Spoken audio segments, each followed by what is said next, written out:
Then you bounce out and it gets bigger as we go along until you finally break usually the support area. Then you've got the same date and it's not as parabolic of a move. This would be just, hey, we have support, support.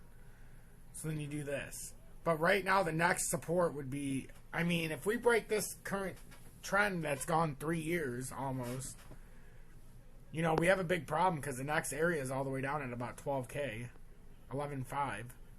And that's a big drop. And that would confirm the head and shoulders pattern right here. Kind of the Bart Simpson top, and it would continue down. Now, would it break this and come to these parabolic lows? I don't know. But that would even be good enough for me. But then you got to contend with levels. You break this, then you got to contend with this. You break that, then you got to contend with this. You break that, then you got to come to catastrophic levels. But if we're being fair, the catastrophic level, there could be one more move in between still. And, you know, I like to be real. I like to have every angle covered.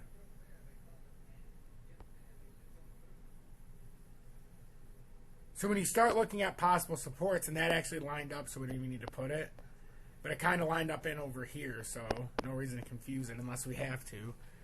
But that's literally what we're looking at for Bitcoin. And once you start, it's kind of, this is kind of like the fan. You know, you can, on the indicators, you can get the stupid fan thing. This is basically what we're doing right now. Within different parts of the pattern, we're discovering true support and resistance. But that's not going to work. We're going to have to go. So if it ever did come across, but there's no reason to do that. We can't, we're not establishing anything right now. If anything, we're establishing a huge downtrend. But all downtrends also can come up to resistance points before they continue farther down. And that's why we created something like that. If you actually start to break this pattern down just a little bit more. That's what I'm perceiving right now when I'm looking at everything. So if it doesn't break this, I'm well aware that the top end potential is 31,199. I know this. I've not held this. It's just I don't want that. That's the painful route. And right now we would just like this to play out as a head and shoulders.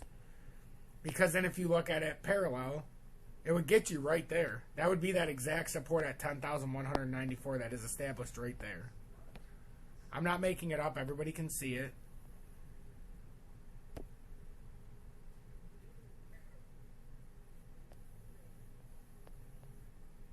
You know, that's the hardcore truth. A lot of people don't want to see it, but just because we don't want to see it doesn't mean it's not real. I'd rather be ahead of it and understand what the possibilities are. So that's what we're dealing with. But there's so many other, I mean, the pattern can be broken down in many different ways. You can even break it down smaller as you go into smaller time frames because we have a lot of work to do just to get out of these areas. Then you can break it down like that, and it just gets even smaller, and then that would only give you the upside of 23,347. But it's kind of, when I say it's like the Inception style, that's what it is. But when you start looking at it into like the 4 hour, now it becomes easier to read. But now all of a sudden you go to the 30-minute and you're like, hey, we could even break that down even smaller. You see what happens here. You can keep breaking it into smaller segments. And I wouldn't even go down there. I would start right here. So you can break this into smaller areas. It's not simple, but once you understand what you're looking at, now we have, look at all the resistance levels we have. We don't need to listen to anybody's bullshit. We don't have to listen to anybody's nonsense. You don't have to second guess yourself. So our tight resistance area right now is 20,678. You got to break that, and then your next resistance would be 23,869. Then around 31,000. I know the uptrend was 32,000. Well, super close to it. Trying to DTA. Yes, sir. Mass Spaghetti, welcome in, love. I appreciate you tuning in as always. What a pleasure. I can't believe there's 20 people. What the fuck is up with Luna Classic? Luna Classic is a pile of horse manure.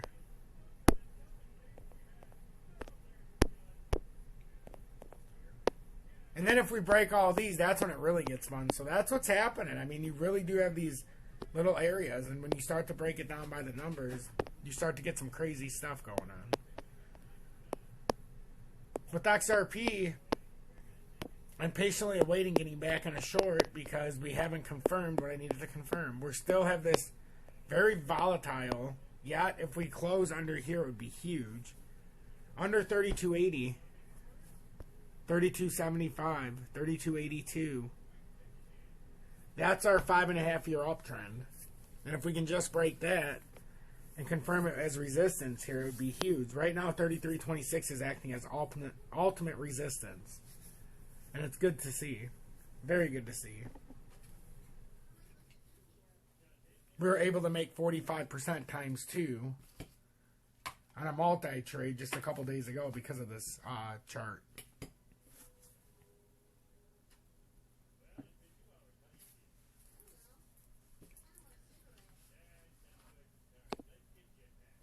Double dipping indeed.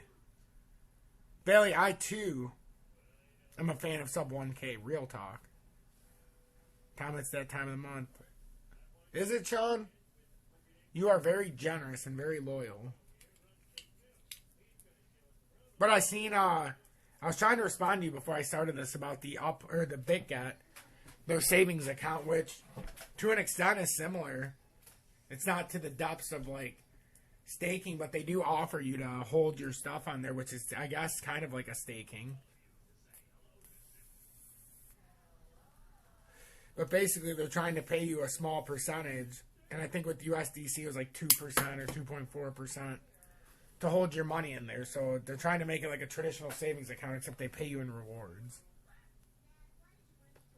But I don't know. All of that is above my pay grade to classify what's what. Met a guy today who holds Shiba, Doge, and Luna Classic. I didn't bother. Oof. Oof. He's probably down a significant portion.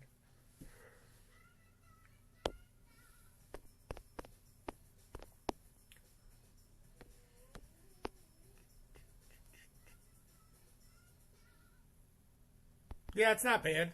2.4% to hold your USDC isn't bad, but they offer 2.6% to hold it in USDT, and it's like there is no way in hell I would hold it in USDT. I'd be fine holding in USDC because I hold it in there anyhow, so maybe I should look at that. But I don't have a KYC on there.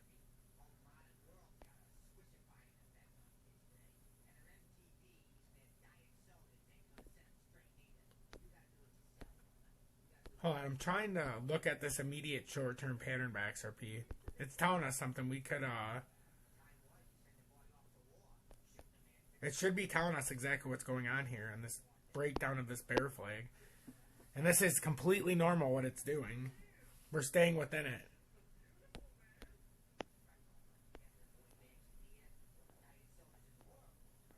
And then you would assume it would break down if it finishes to the end. That's a bearish setup right there. You know, I probably